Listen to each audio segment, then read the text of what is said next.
I've looked at this thing 4,000 times, but I can't find it when I need to tell you about it. The pages and pages of Robert Carr's notes give us a look into the investigation into President Kennedy's assassination. So he and I would get together and we'd sit down and talk about it.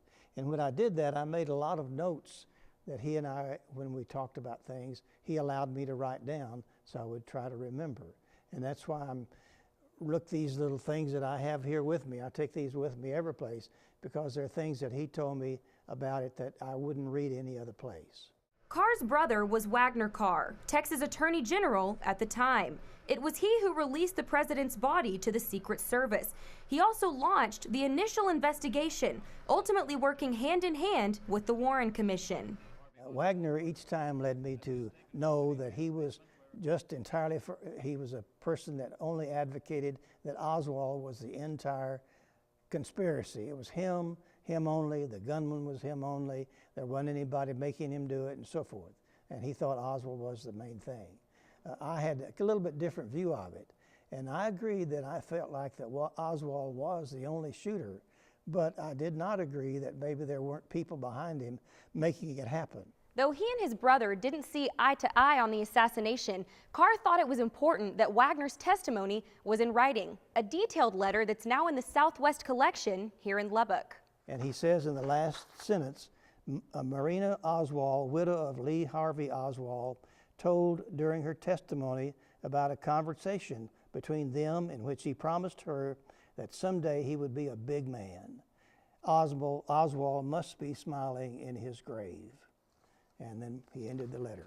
He said, Monty, I saw all the evidence and there was no conspiracy. Monty Monroe with the Southwest Collection was the last person to interview Carr before he died in 2004. He says Carr took the assassination personally.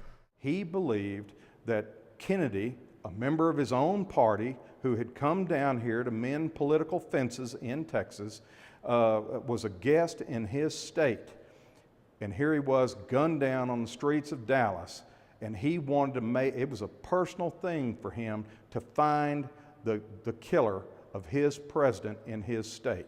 Monroe calls the collection the most important trove of Kennedy-era documents, even more so than the National Archive in Washington.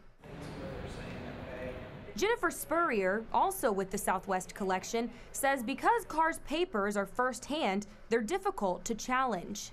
I think it's significant because these materials are documented materials that are legitimate sources that are tracked, and we know that they haven't been fabricated and that there's no one trying to get across any certain agenda. So they're really helpful for researchers. In 1967, Carr gave more than 2,000 items to Texas Tech. In 1988, he sent a much larger collection that included personal papers. Among the collection, full depositions from everyone questioned in the investigations, and personal papers from key figures Lee Harvey Oswald, his wife, and his killer Jack Ruby. Bailey Jo Miller, Fox 34, News at 9.